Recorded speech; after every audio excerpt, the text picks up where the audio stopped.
Welcome to another edition of the Routine Jumper Daily Podcast where we discuss everything NBA basketball. I'm your host, Jalon Dixon, and today we are coming off the first set of games, season openers for a handful, dang near every single team in the NBA. So we're going to be talking about every team's season debut and day two of the NBA season. But before we get started, remember to like, comment, and subscribe for daily NBA content. We are on the road to 1,000 subscribers. We are trying to become one of the best NBA podcasts here on the YouTube platform. So I would really appreciate it. Hit that post notification bell so you always know when we're dropping new videos. Definitely check out the Twitter and the TikTok. Going to be posting a lot of content on there. Already been posting a ton on the Twitter/X as it is. So hopefully you guys will tune in. With all of that being said, with all that being done and behind us, let's go ahead and get into today's episode. Starting off with a couple of overreactions from opening day for a couple of these teams. And I have three in particular that I'm going to lean into. I might do some separate individual non-podcast related videos on the channel, getting into some of the other teams that I don't discuss in today's episode or tomorrow's episode or at all, right? There'll be separate videos maybe where I dedicate them to some of the teams that I don't discuss today and tomorrow.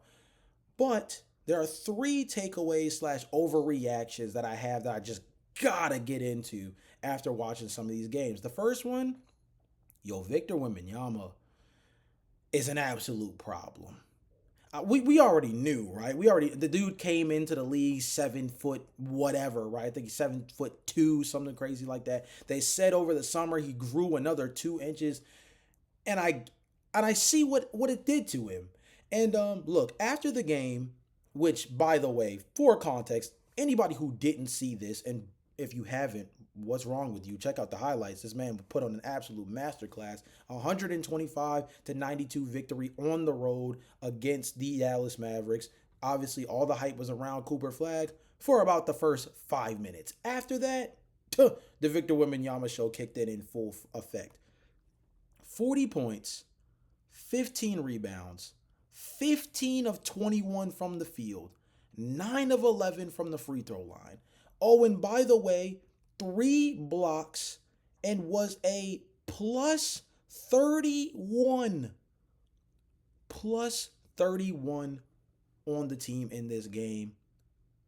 Bro, 71% from the field. And by the way, let's get into this for a second because it's very important. Victor Wembanyama, he said after the game, as everyone knows, Victor Wembanyama last season, his season was ended due to a blood clot issue. And one of the things that he said after the game is that he doesn't want to take things for granted after realizing how close he was to maybe potentially losing everything, right? And the reason for that is very simple. For those who are not familiar, Chris Bosh former Miami Heat player, former Toronto Raptors legend, Chris Bosh had to retire from the game early for medical reasons related to a very similar issue to what Victor Wembanyama had his season end due to last year. So Victor Wembanyama saw things from a completely different perspective. And look, he went and, trained with Kevin Garnett in the summer. He was hanging out with Monk, shaved his head, learning new flexibility stretches and all types of stuff. He had a very active summer in terms of trying to really work on himself and more specifically work on his body after a lot of what he endured, not just last year, but even the year prior with some of the lower extremity issue things that he dealt with, right? And you could kind of tell in game one that he wanted to strut his stuff a little bit. Something I thought was really important in this game was, and it sounds silly, but how much Victor Wembanyama dunked the ball. Now, you might be asking me, like, what do you mean? Like, Victor Wembanyama, 7'4". He should be dunking the ball all types of places. Exactly. That's the point. Victor Wembanyama was averaging like 9 3-point attempts per game and 10 regular 2-point field goal attempts per game last season. That is absolutely ridiculous. That's for someone of his size, and I'm talking even when he was 7'2", which again, still towers among many and is usually considered more of an in the paint big man. Victor Wembanyama should be a player that is constantly not just a double double machine, but somebody who should be sleepwalking into a minimum 10 to 12 points in the paint by itself, just off of the mere fact that he literally towers over others. For context, and let me make sure I get the actual like proper numbers, right? Yes, Victor Wembanyama was averaging 8.8 3-point attempts per game last season. So nearly 9 3-point attempts last season.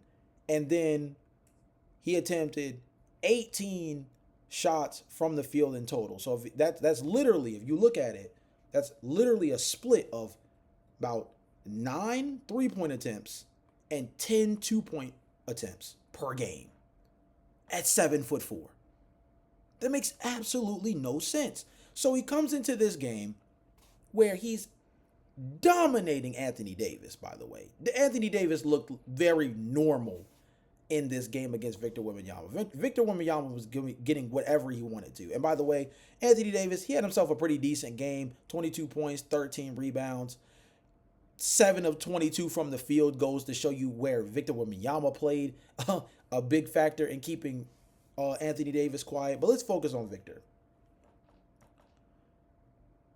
There was a point where it felt like he was just putting together a dunking montage. And you can tell that somebody got to Victor, and it might have been Kevin Garnett for all I know, given the fact that he has a very good track record of kind of, motivating people to take on a challenge. He's actually challenged quite a few young players in the past to step up in one way or another. A lot of times it focusing on being more aggressive, things of that nature, right? So, but if it wasn't him, somebody got to Victor Wembanyama and said, brother, you're too damn big to be taking all these threes and not getting to the basket.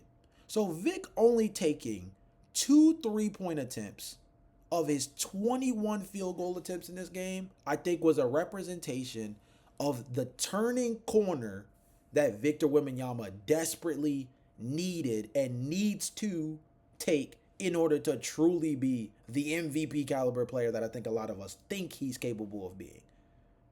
At 7'4", 240 something pounds, even though he doesn't look like it, Victor Wembanyama at 7'4" should be dominating on the glass. And this game, where 19 of his field goal attempts came either at the rim, around the basket, or in the mid-range area, is the best way to maximize the frame that he has. All those 3-point attempts he took last season, yes, it's a great way to explore the studio space. It's also settling for less. If you're a player of that caliber, this is the kind of guy that should be sleepwalking into a 30-piece on a nightly basis. And that last night was a representation of exactly what he looks like when he is more aggressive as a scorer around the rim. I hope that this is a representation of what is to come for Vic, and more particularly, if we're talking about the San Antonio Spurs, this is the step that you want from Victor. Yes, it's nice to know that he can step out and shoot the three. I'm glad that he's somebody that's open to being able to shoot it at a certain high level volume. Having stretch bigs in today's NBA is an important facet of being able to build a legitimate roster. Sure. But the dude's 7'4". Like, this is like, I don't know how else to put it to you. The dude's 7'4". Get busy around the rim. You're going to sleepwalk your way into 30 points per game. The proof is in the pudding. 40 and 15 against Anthony Davis, someone who's regarded as one of the top rim defenders in the NBA, even with the fact that he's relatively injury prone. Still considered one of the best rim protectors in NBA history, and he gave him buckets the entire night. My second overreaction. Anthony Edwards, he's ready. I think we already kind of knew there was something brewing with Anthony Edwards with what we've seen the last 2 seasons, right? The nickname that I gave him on the podcast that I do with my friend, the Hit Your Free Throws podcast, the nickname that we gave Anthony Edwards was the OG Slayer, right? And the reason why is because the last 2 years, he's put on a clinic against some of your favorite players' favorite player, right? LeBron James and Anthony Davis. LeBron James and Luka Doncic last year. The Golden State Warriors with Steph Curry.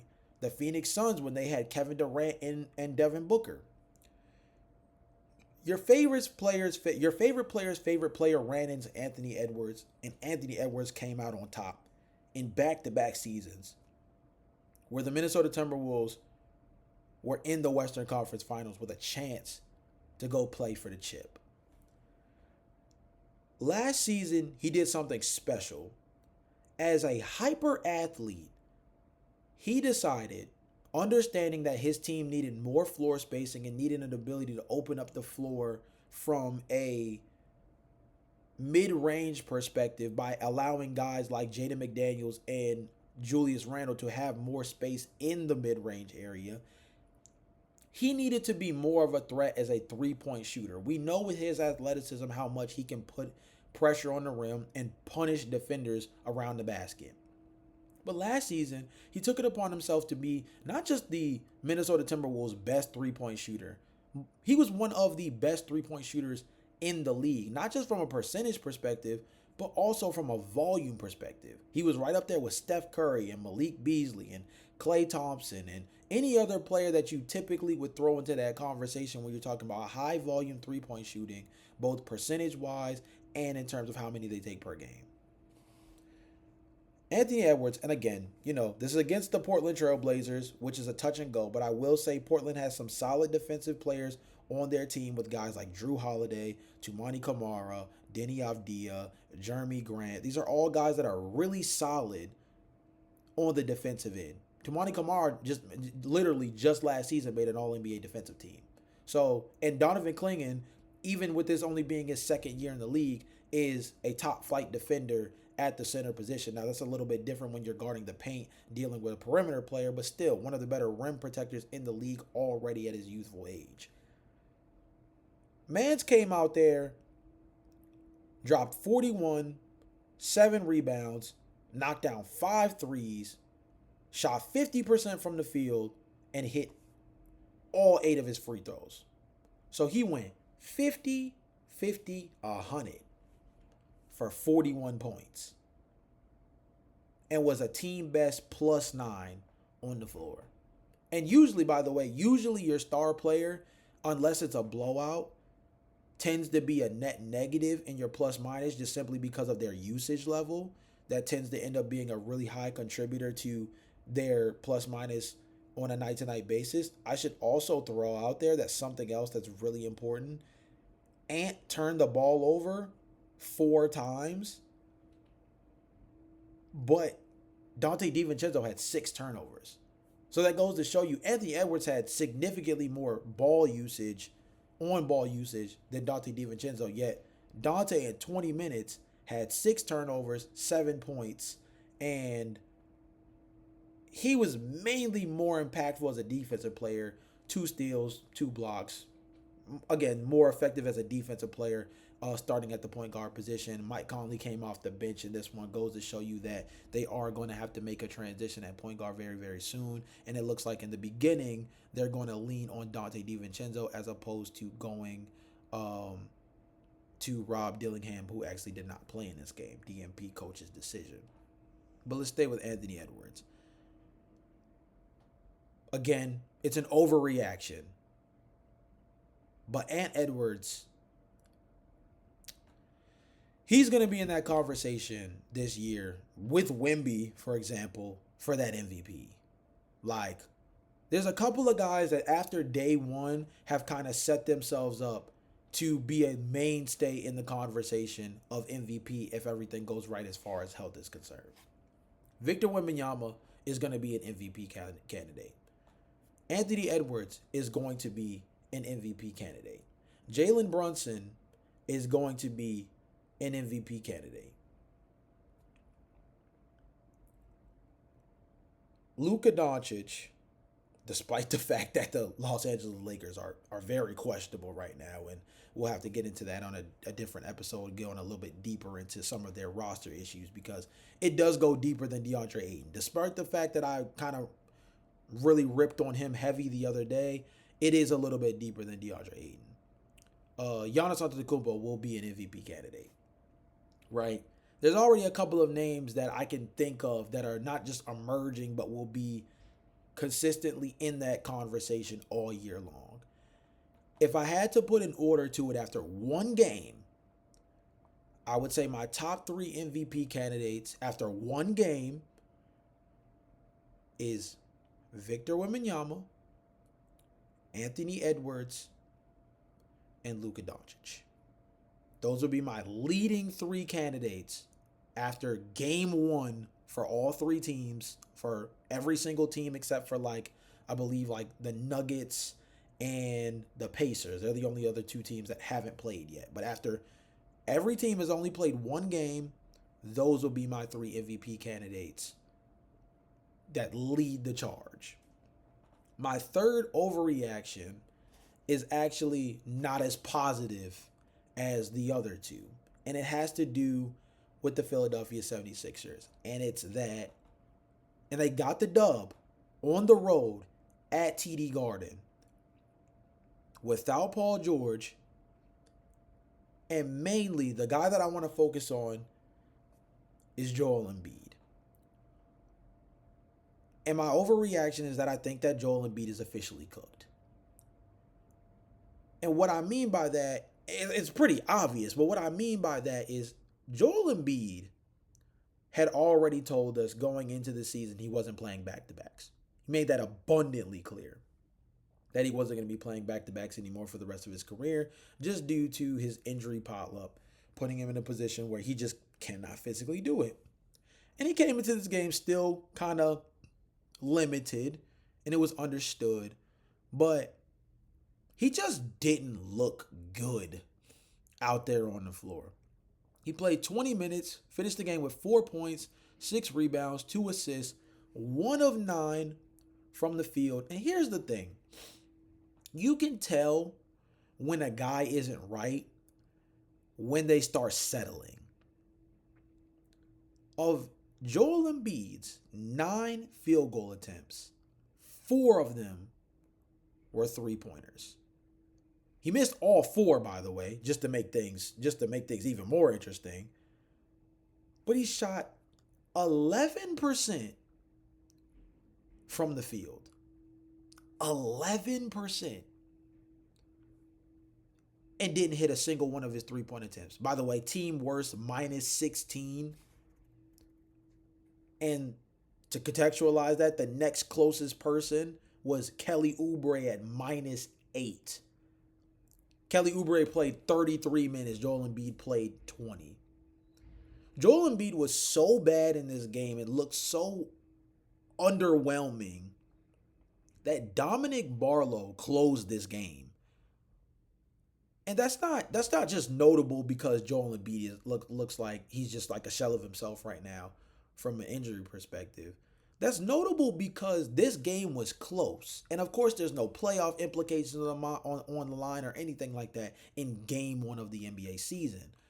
But the fact that Dominic Barlow, who had himself a good game, 34 minutes, 13 points, 8 rebounds, 5 assists. He did start in this game at the power forward position, ended up playing a lot of small ball 5 for this team in this game.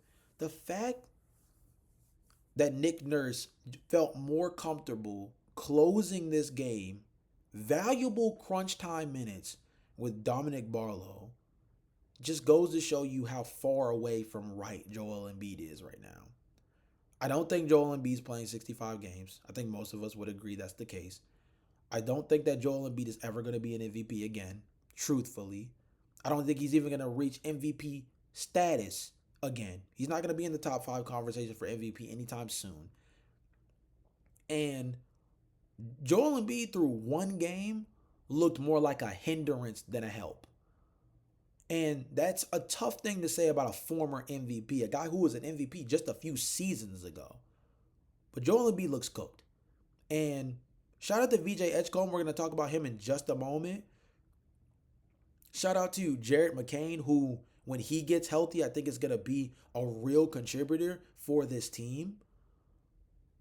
But if Joel Embiid remains this bad, like the ceiling for this Philadelphia 76ers team is so low. And a lot of people already don't have great expectations for this team, given the fact that we just don't know what to do with them after how hurt they were last year.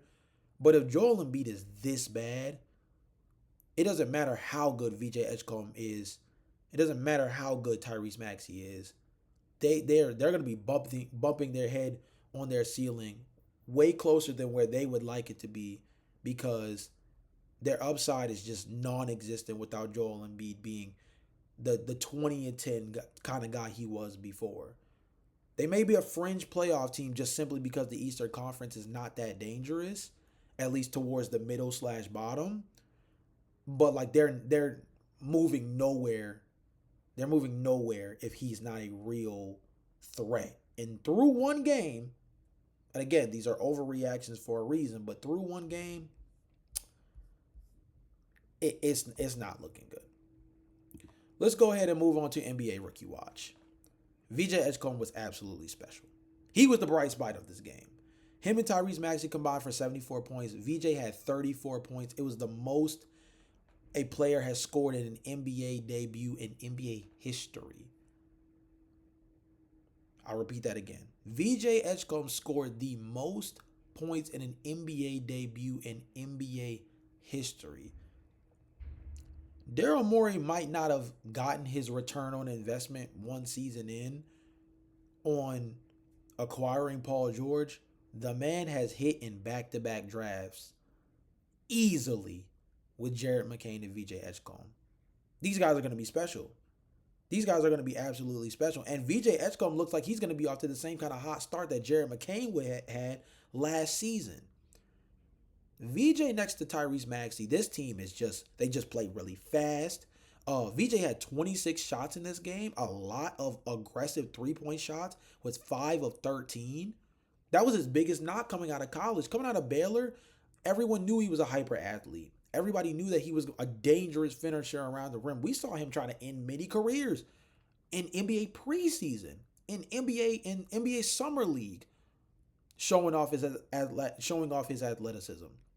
But the three-point ball, his ability to space the floor, was going to be the biggest question, because with his athleticism, we knew he could be a high-level defender. With his athleticism, we knew that he could be a guy that has a slasher and a driver. He's going to make life easier for some of his teammates because he puts so much pressure on the rim, and you have to consider him as a driver so much with the speed that he plays with that now you not necessarily need to pack the paint, but you position yourself more to let that three ball hang because you know that you don't want to let him get to his spots. And he was not afraid to take the three. And he took a lot of big ones. And he knocked out some really big ones in that late third quarter, early fourth quarter that helped this Philadelphia 76ers team stay afloat and eventually win the game. He also hit a pair of pretty useful, well-needed free throws down the stretch as well. Missed a few too, but still hit some well-needed free throws. VJ's going to be special. The Philadelphia 76ers hit on him. Guys like that make it where the Paul George injury, it takes a little bit of the pressure off. Because you want to see this guy with the ball in his hands. You want to see what VJ Edgecombe can do as a initiator. And I'm going to be honest, if he's going to continue to be this special, they're going to end up having to lean into a small ball lineup where like you might just have to see what him, Tyrese Maxey, and Jared McCain all can do on the floor at the same time. Now, if that means you have to also play Paul George at the 4, which you did a lot last year as well, and then Joel Embiid at the 5 or Dominic Barlow at the 5 as a small ball 5, you got to do what you got to do. This Philly team has to put the best players on the floor, and VJ Edgecombe is one of the best players on their team already, and it's not even close. Game 1 told me he's ready. Game 1 told me he's a competitor defensively. Game 1 told me that he's going to be a guy that for them, you can trust in crunch time to be effective. And you can't usually say that about most rookies. Most rookies, you have to be kind of addressed with kid gloves in their first year, unless they're just Himothy McGillicuddy out the gate. Usually you have to address a rookie's progression with kid gloves. VJ Edgecombe is Himothy McGillicuddy. He just is. He showed it game one, and I think he's gonna have some rough patches here and there. Every rookie does. But this dude is going to be special. And Philly got themselves another one. Let's talk about Cooper Flagg. Cooper Flagg, on the other hand, he had himself a rough game. Now, the night ended with him having a double-double, first Dallas Maverick player as a rookie to have a double-double in quite some time. And he started the first half, I believe he had 0 points, missed all of his first 6 shots, if I'm not mistaken, and just kind of couldn't find any real rhythm offensively in the beginning. And I think that's because the whole point guard Cooper Flagg thing is an experiment that's going to take time to really tap into. It's very similar to what we discussed the other day about Amen Thompson of just because you're a jumbo wing with the ability to handle the ball, with decent measure, you're a guy who can bring the ball up, you're a guy who has a little bit of a decent dribble package, cool. But dealing with NBA guard pressure is just completely different. And I think you could see a lot of that from game one with Cooper Flagg, where it was just like Stephon Castle, his physicality, and Stephon Castle is known more as a defensive player than he is an offensive player, despite the fact that the stats will tell you Stephon has the ability to be a high-level offensive player. He had 22 points in this game, 7 rebounds, 6 assists. Shout out to him. Steph had a straight shooter game. It was very solid.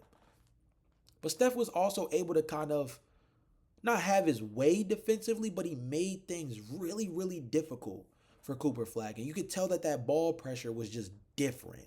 And that's something that he's going to have to progress through. One, Cooper Flagg's not a natural point guard by any means.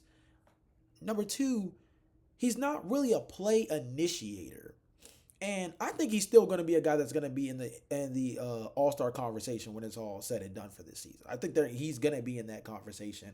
And that game one was just a little too much when you run into Steph Castle and you run into Victor Wembanyama. Game one out the gate. Like if the Dallas Mavericks played if his first game was against Ace Bailey and the Utah Jazz, who completely whooped on the LA Clippers, by the way, but if it was against the Utah Jazz with Ace Bailey, or if it was against the Washington Wizards, game one, I think his debut goes a completely different way.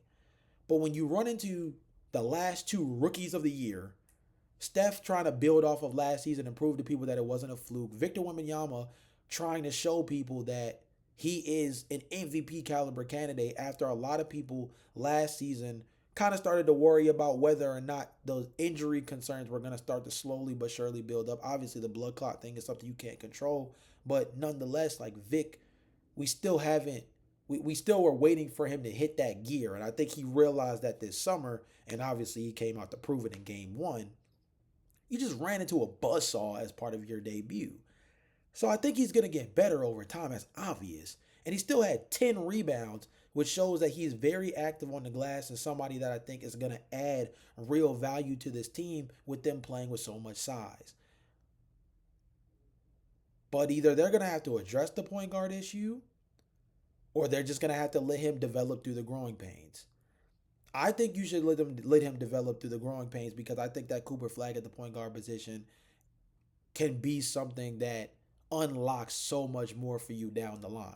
I'm talking about when we get to stuff like postseason play, where now he can be this secondary ball handler you can really trust next to a Kyrie Irving when he's healthy. Now you bump Klay Thompson over to the 3. You bump PJ Washington down to the 4, and you have Anthony Davis at the 5. You have Derek Lively naturally come off the bench.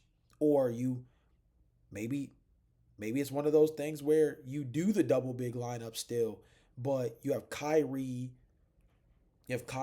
Cooper, Klay, Anthony Davis, Derek Lively. Maybe you do it that way. But you know that you still have this reliable ball handler in that backcourt if he develops it over time. Klay Thompson doesn't take the pressure off of Cooper Flagg as a ball handler. Klay Thompson's a knockdown 3-point shooter, doesn't put the ball on the floor very often, and definitely not a guy that, even dating back to his time with Golden State, didn't really bring the ball up very much. So he's going to have to learn. I think this was the wrong matchup to test it out the gate, but one that nonetheless is a proving ground to that also shows some of the things he's gonna have to work on if he wants to really be able to maximize what comes with playing the position. And I think he's gonna be better. I think he's gonna be better. I'm not moving off my position of believing that Cooper Flagg can be a year one fringe all-star. I think he's gonna reach it. I think the mere fact that he had a double-double in his first game goes to show you that even though it was inefficient, his activity as a like energy bunny type player is gonna be enough to get him productive stats throughout the course of an 82 game season. Like this is gonna be a guy that I think legitimately can average like 17, 18 points, 8, 9 rebounds a game. I think he legit can. And he's gonna be a plus defender.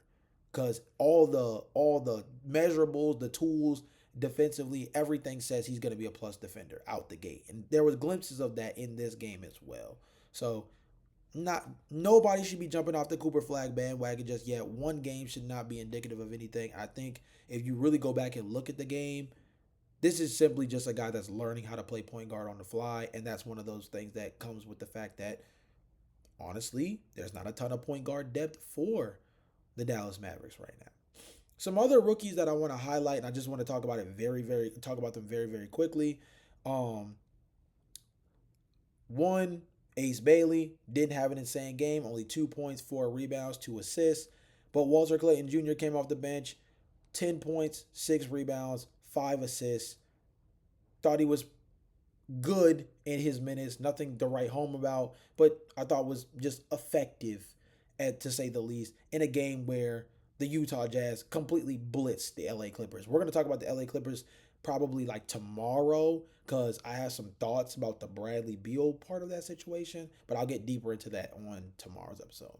But another guy who I thought was really solid, the Brooklyn Nets. Yes, they lost by like 19 to Charlotte. Shout out to Charlotte. They completely blitzed them. But Yegor Demon, 14 points, 5 rebounds, 2 assists. He just looks fluid. He looks like he can play. He looks like he can play. And when you draft 8 million point guards and you're trying to figure out who the heck is the guy that you can lean on, the fact that Yegor was able to come off the bench, be effective, just kind of looked like somebody who just knows how to be in the right spots. The assist numbers won't jump out at you. Only had 2, but I think he's a guy who I think is a good ball mover, a good connector. And those are a lot of the things that came out in his draft evaluation when he was, picked up. He's going to be a guy that I think the Brooklyn Nets are going to cling to, and I wouldn't be surprised. Ben Seraph got the start in this game, but I wouldn't be surprised if they start to lean towards Yegor Demon very, very soon. For context, Ben Seraph played 20 minutes. Yegor Demon played 22 coming off the bench. So I think there's already signs there that the Brooklyn Nets understand the brewing point guard battle that's building up. And so far, you could make the argument Yegor Demon's taking the lead on that one. And then last but not least, the person that actually is personally my favorite rookie, at least coming into the season, and a guy that I'm going to be watching kind of very closely is Trey Johnson for the Washington Wizards. 16 points, 5 rebounds, 4 of 8 from beyond the arc, 5 of 11 from the field. A guy who I just think, coming out of Texas, fill it up, shooting guard, score first mentality. Third on the team behind Keyshawn George and Chris Middleton for scoring. Was a real punch off the bench. Him and Cam Whitmore combined for 30 off the bench. If you add in Corey Kispert's 11, that's 41 bench points despite the loss. Trey Johnson's going to be solid. And there's going to be a point where they transition to either moving off of CJ McCollum in favor of finally letting Trey Johnson rock, or bumping him up to the starting lineup. I think he's going to earn it. I think he's going to deserve it. And they're going to be better for it. And look, Bilal Coulibaly isn't healthy right now, but this Magic team is cooking with grease. when they get fully actualized, and there's a starting lineup of Bub Carrington, Trey Johnson, Keyshawn George at the 3, Bilal Coulibaly at the small ball 4, and Alex Sarr, that youthful group, I love that core for the Washington Wizards. I love that. I love that group. You still have Corey Kispert under contract long term. He's off your bench. You got Cam Whitmore, high upside, off your bench. You got AJ Johnson. He didn't play a bunch of this game, but a guy that I think has a lot of upside coming off their bench as well. This Washington Wizards team, they're not going to get talked about a lot because they're not going to be very good, but they have one of the more interesting young cores in the NBA, and I can't wait to see Bilal get healthy, because once things kind of get fully back on track for them, I want to see them run out that super youthful lineup at least a little bit. They don't have to start them all together, but that lineup is one that we should see a lot of before the year's end. If Chris Middleton and CJ McCollum are the starters in that starting 5 for the entire season, the Washington Wizards are doing something wrong. I want to see the youthful group. And I want to see them now, because they have a lot of talent with what they've accumulated over these last couple of draft picks. Shout out to Keyshawn George, too. Just really, really solid game with, 21 points in that starting lineup, 9 rebounds. They got a group. Watch for the Washington Wizards. That's all I'm going to say. Not contenders or anything, but they are one of those groups that when we talk about young cores in the league, from a talent perspective and from the volume of youthful talent they have on the team, they're up there. They're up there with some of these other teams where when we talk about like building for the next 3 to 5 years, like they're in a really good spot right now. And they're probably one more really high draft pick away, one blue chip prospect away, like a Cameron Boozer, somebody that fits like that wing spot, that like small forward, power forward wing spot. So like Cam Boozer or like AJ DeBonta. They're like one more high level blue chip prospect away from really being like one of those dangerous young teams. So don't forget the Wizards, man. Don't forget the Wizards. Next up, the Bulls. Come on, bro. Chicago Bulls. Game 1 in the books. Win the game 115 to 111. Tried to give me a heart attack.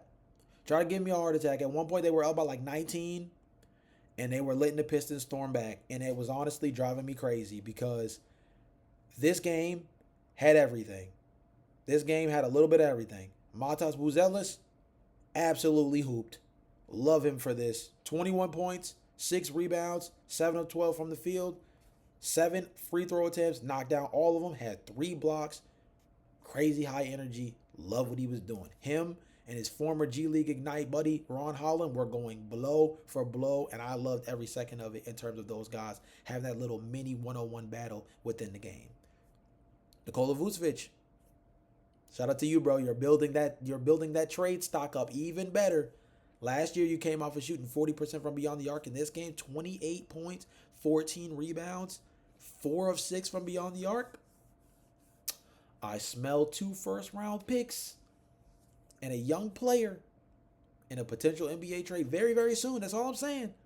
Nikola Vucevic, if the Bulls are smart, I said this before, if the Bulls are smart, they will find a way to trade Nikola Vucevic by the trade deadline, and get the most that they can possibly get off of him. Because otherwise, you're either going to be looking to potentially pay him soon, or he gets to walk for nothing.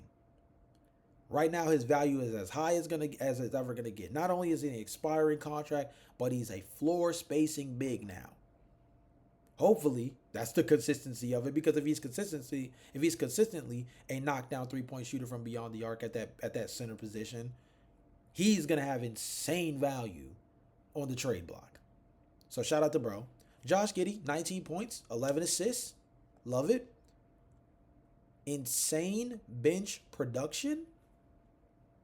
41 points off the bench 29 points, because Trey Jones started, 29 points off the bench from Kevin Herter and Ayo Dosunmu. Both each hit a pair of threes. Let me remind you, Kobe White did not play in this game due to the calf strain. You get Kobe White back. You bump Trey down to the bench to play with Kevin Herter and Ayo Dosunmu. Love that for them. Still pissed off about Patrick Williams. I'll have to rant about that a completely different day for those who have not listened to me on other podcast platforms. Me and Patrick Williams have a very hate relationship. I loved him first coming out of the draft. Thought he was a really interesting prospect. Everybody was calling him the next Kawhi Leonard. I fed into the hype. I was stupid for that. But we'll talk about that in a different episode. Chicago, love what you did game one. Resilient, effective, played very fast, and in Matas Buzelis we trust. Come on, man. If I don't care how many games we win this year, if Matas Buzelis wins Most Improved Player of the Year, the Chicago Bulls won in my eyes this season. That's how I look at it. This isn't about making the playoffs for the Chicago Bulls. I'm sorry. I don't care about that. Yes, the likelihood of a year two player winning Most Improved Player, very low. But what if he just jumps off the page that much? What if he just jumps off the page that much? If Matas Buzelis can be in the Most Improved conversation, if not win the whole dang thing. Let's say if Matas Buzelis can finish top 5 in voting for Most Improved Player this year, the Chicago Bulls won the season in my eyes. They won the season in my eyes. I don't need them to make the playoffs in order for me to feel like it was a good season for them. Just tell me Matas Buzelis was in the Most Improved Player conversation. Because that tells me that we're finally moving in the right direction. We finally have a draft pick who looks like he's going to be competent enough for us to believe in him, competent enough for us to build with him, has the energy that says, okay, we can lean on this guy as a go-to part of our core. I think the fit between him and Josh Giddey is perfect because he gives Josh Giddey an athlete to work with in the open floor, which makes him really dangerous in transition. I think he's a good rebounder for his positional size. I think he's a solid defender for his positional size. And right now he is the Chicago Bulls blue chip. He arguably is the only one because Josh Giddey's solid. He's solid, and I think Bulls fans are starting to slowly but surely gravitate more towards Josh Giddey. I think you look at the Alex Caruso trade and you still kind of have a little bit of a sour taste in your mouth because you're like, that was a guy who was good enough to put the Oklahoma City Thunder over the top to win a championship. And you traded him basically for a player you had to pay $20+ million for straight up. But I think when you take the money out of it and you look at what Josh Giddey can do and has done from a productivity perspective, I think Josh Giddey's a solid player. Pat Williams that's a throwaway. It didn't hit. We wanted to hit. It didn't hit. Kobe White, established. I think you could say that he's a blue chipper. I guess he's just been on this team so long that he's more of like a veteran in this version of the Chicago Bulls now, but still youthful, so you can call him another blue chipper. We don't know about Noah Engages yet. Got to coach his DMP in this game, so still don't know what he looks like on a real NBA floor non-preseason minutes, but I'm going to end my Chicago Bulls mini rant by saying this much. I do not have high expectations for the Chicago Bulls this year. I know the Eastern Conference is down. I don't care. This is not about the Chicago Bulls making the playoffs. I don't care if they make the playoffs. I don't care about them making the playoffs. I don't care about them making the play-in. There are 3 goals I have for the Chicago Bulls this upcoming season. I want Matas Buzelis to be in the Most Improved Player conversation. I want the Nikola Vucevic contract moved for hopefully positive value to maximize, honestly, the best version of Nikola Vucevic you have left as a trade chip. Because guess what? If you end up paying him this summer, you're not getting nearly the kind of return that he deserves based off of what he's been able to do as of last season and the start of this year. So I want them to move Nikola Vucevic before they mess around and lose out on the kind of value he has right now. And number 3, another really strong year from Kobe White.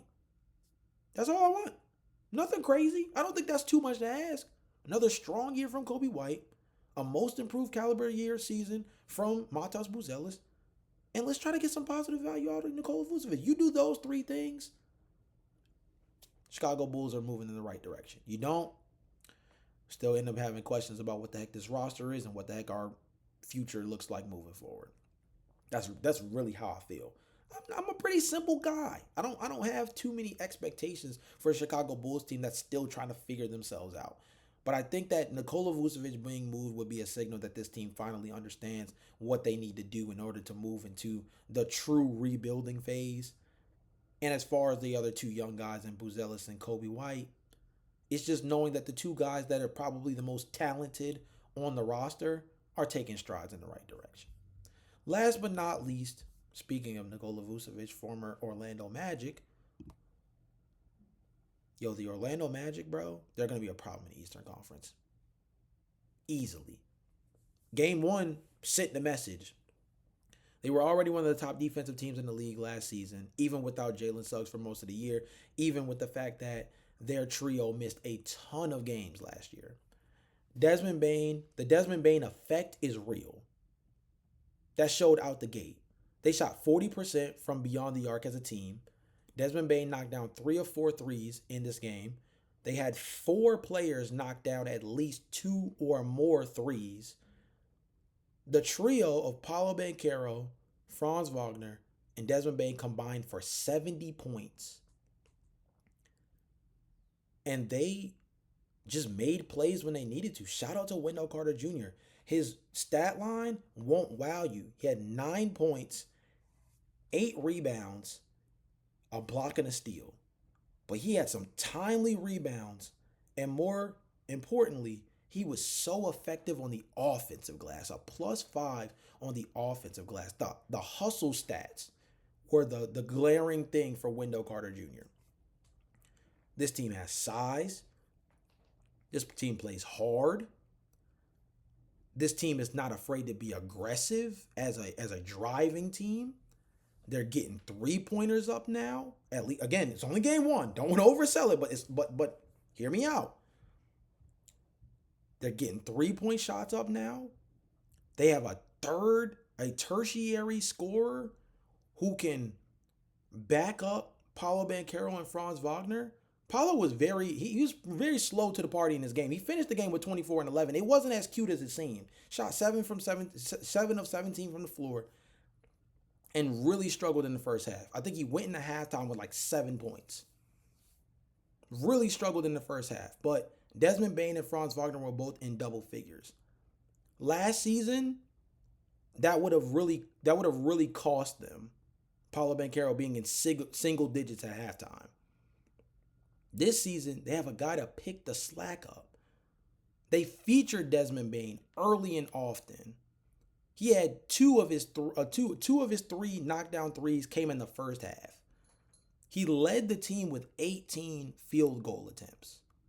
Now, Paolo Banchero and Franz Wagner were right behind him with 17 apiece, but you could just tell that not only Jamal Mosley, but Paolo and Franz particularly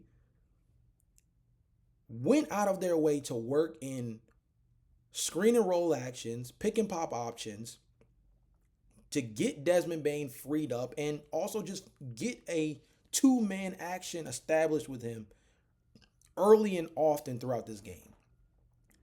You could tell there was a lot of emphasis on getting Desmond Bane not just acclimated, but featuring him openly and saying like, yo, you are going to be one of our guys.